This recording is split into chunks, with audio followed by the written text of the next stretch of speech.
So, stop muna ako. Good afternoon, guys.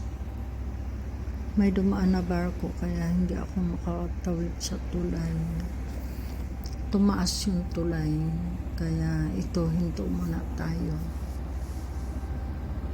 Pakita ko sa inyo ang haba ng barko.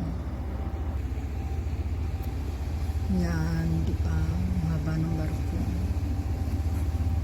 Kaya hintay-hintay muna. Sige guys, at ako'y magre-ready na. Magdadrive na ako.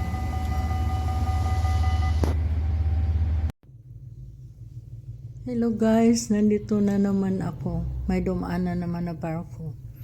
Galing ako na grocery. Kanina, papunta akong grocery. Naabutan ako ng barko. May dumaan.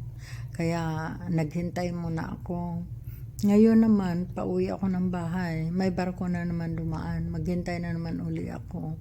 Ganito yan sa amin pag nakatira ka sa tabing kanal.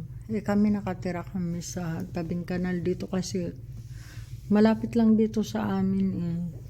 So, pag mahaba ang oras mo, okay lang. Pero minsan, pag may hinahabol ka, may gagawin pa, ganyan, nagmamadali ka, ay nakakainis minsan. Lalo na pag maganda yung panahon. Ay nako, ang tagal mong maghintay dito.